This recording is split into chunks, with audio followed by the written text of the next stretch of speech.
Hello everyone, एक नई vacancy release हुई है national institute of ocean technology की तरफ से, जो कि ministry of earth science government of India के अंडर में आती है।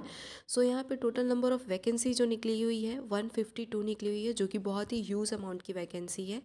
और यहाँ पे प्रोजेक्ट बेसिस आपका रिक्रूटमेंट है। सो प्रोजेक्ट साइंटिस्ट की निकली हुई है, project scientific assistant, project technician, project field assistant, project junior assistant, research associate and SRF की निकली हुई है, और जूनियर रिसर्च फेलो जेआरएफ की निकली हुई है।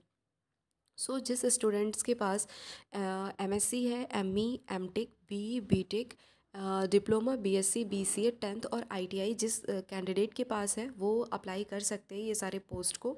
और जिसमें फील्ड की रिक्वायरमेंट है geology, microbiology, physics, oceanology, ocean science and biotechnology, electronics, chemistry, botany, mathematics. So ये पोस्ट को वो अप्लाई कर सकते हैं जिनका भी फील्ड ये है। और बहुत से ऐसे पोस्ट हैं जिसमें आपको एक्सपीरियंस की ज़रूरत है, और बहुत से ऐसे हैं जिसमें एक्सपीरियंस की ज़रूरत नहीं है। जैसे बीएससी बेसिस पे जो भी निकली हुई है फिज़िक्स, केमिस्ट्री और जूलॉजी, बॉटनी पे, उस पे आपको एक्सपीरियंस की कोई ज़रूरत नहीं है। और एमएससी फिज़िक्स और केमिस्ट्री बेसिस पे भी निकली हुई है जिसमें एक्सपीरियंस की ज़रूरत नहीं है। सो आगे उस पॉइंट को हम डिस्कस करते हैं। तो यहाँ पे जो प्रोजेक्ट साइंटिस्ट के जितनी भी पोस्ट है लगभग उसमें एक्सपीरियंस की ज़रूरत है। Approx 7 year project scientist third में आपको 3 में आपको 7 ईयर एक्सपीरियंस की ज़रूरत है। देख सकते हैं कि एमएससी इन डिफरेंट फील्ड में निकला हुआ है, ME, MTech in different field में निकला है, जिसके लिए अलग अलग आपको जॉब रिक्वायरमेंट, आपको डिज़रेबल क्वालिफिकेशंस क्या होनी चाहिए दे रखा है। मैं पीडीएफ की लिंक को मैं अटैच कर दूँगी सो दैट आप इजीली गो थ्रू हो सकते हो। और बहुत सारे में आपको 3 ईयर का एक्सपीरियंस की ज़रूरत है प्रोजेक्ट साइंटिस्ट में। प्रोजेक्ट साइंटिस्ट 1 में देखते हैं कि यहाँ पे बी बीटेक जिसने भी कर रखा है रेलेवेंट फील्ड में वो भी एलिजिबल है विदाउट एनी एक्सपीरियंस। और यहाँ पे master degree in oceanology, physical science, इसमें भी आपको एक्सपीरियंस की ज़रूरत नहीं है। और आगे देखते हैं, जिसने भी बीटेक कर रखा है इलेक्ट्रिकल, इलेक्ट्रॉनिक्स या फिर सिविल इंजीनियरिंग में, वो भी प्रोजेक्ट साइंटिस्ट 1 के लिए जो है वो एलिजिबल है।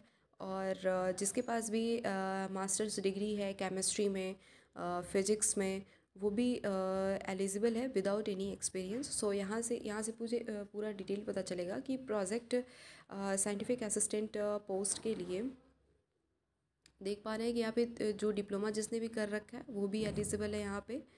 सो दैट मैं पीडीएफ का लिंक मैं अटैच कर दूँगी, आप ईज़िली जा कर के गो थ्रू हो सकते हो।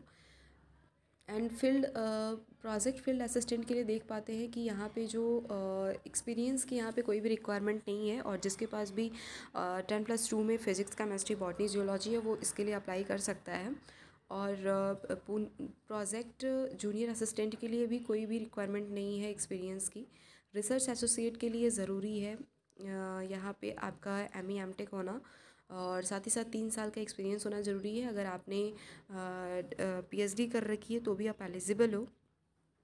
सीनियर रिसर्च फेलोशिप के लिए भी आपको बीई बीटेक होना चाहिए, एंड आपके पास सीएसआईआर नेट का क्वालिफिकेशंस वगैरह होना चाहिए। एंड या it is all about. And नीचे बात कर रहे थे, मेन इंपॉर्टेंट पार्ट ये है कि जो भी प्रोजेक्ट साइंटिस्ट की पोस्ट है, प्रोजेक्ट साइंटिस्ट की पोस्ट 1, 2, 3 है, तो उसमें आपकी इंटरव्यू होने वाली है। एंड साथ ही साथ आपका रिसर्च फेलो और सीनियर रिसर्च एंड जेआरएफ के लिए भी होने वाली है। और बहुत से ऐसे ट्रेड हैं, जैसे आपका प्रोजेक्ट साइंटिफिक असिस्टेंट हुआ, project technician, project field assistant है, तो वहाँ पे आपको रिटन टेस्ट लिए जाएंगे। ट्रेड में हर एक डिफरेंट ट्रेड में आपके टेस्ट वगैरह होंगे। आपको इस फॉर्म को ऑनलाइन अप्लाई करना है, जिसमें आपको एजुकेशन क्वालिफ़िकेशंस जो भी हैं, आपको सर्टिफिकेट्स वगैरह अपलोड करने होंगे, एक्सपीरियंस वगैरह, आपको रिलैक्सेशन भी दिए जा रहे हैं एज में, so that according to government rule, so that आप इजीली अप्लाई कर सकते हो। एंड इंडियन नेशनल ही केवल इसको अप्लाई कर सकते हैं। सबसे पहले बात कर लेते हैं कि जो इसकी लास्ट डेट जो है 23 दिसंबर 2024 रहने वाली है। So all the best for your bright future, thank you so much. And description box में आपको पीडीएफ की लिंक मिल जाएगी। Thank you so much.